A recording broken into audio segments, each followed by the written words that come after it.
Start.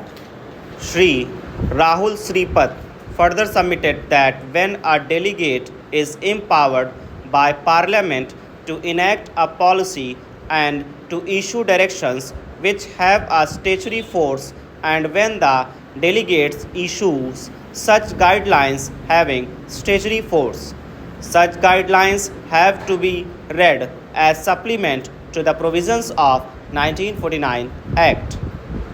Section 21 of 1949 Act empowers Reserve Bank of India in the interest of the banking policy to lay down guidelines in relation to advances to be followed by the banking companies.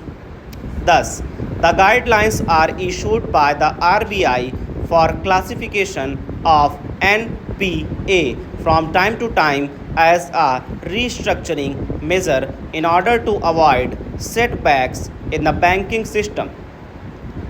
The NPAs do not generate interest and are account receivables. The object of issuance of NPA guidelines by the RBI is to minimize the problem of credit risk.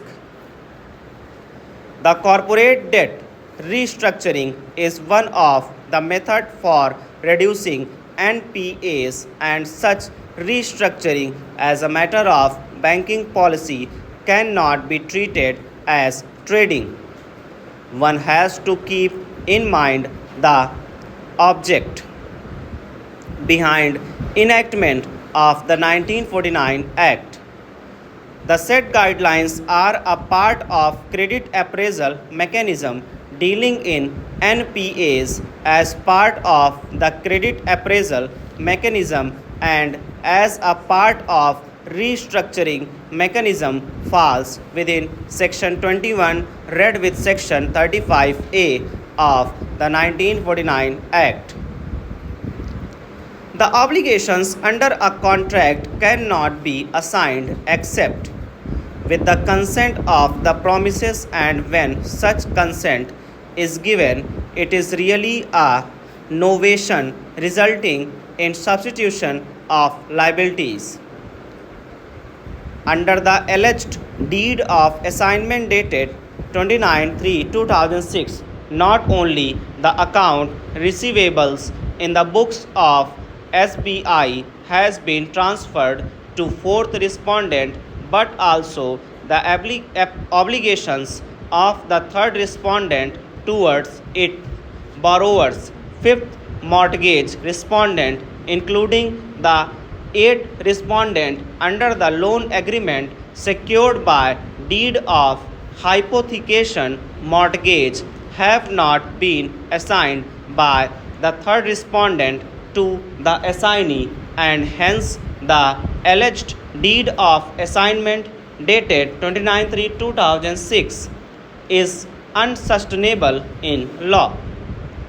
It has been submitted that no proper stamp duty as payable in the state of UP has been paid over the alleged assignment deed when the same is used to enforce rights over the immovable properties situated in the state of UP, and before the said alleged deed of assignment is to be considered and taken as a valid document, the same is required to be impounded, and the deficit stamp duty is to be recovered from the party concerned in terms of the provisions contained in the Indian Stamp Act and other laws in force for the time being. The substitution application filed on behalf of fourth respondent was not maintainable, and the third respondent could not be substituted. It had no authority to assign its liabilities towards its customers, that is, fifth respondent. The tribunal by an ex parte order had allowed the substitution application without even issuing any notice on the substitution application to all the concerned parties to the litigation before the first respondent, including the eighth respondent. Over.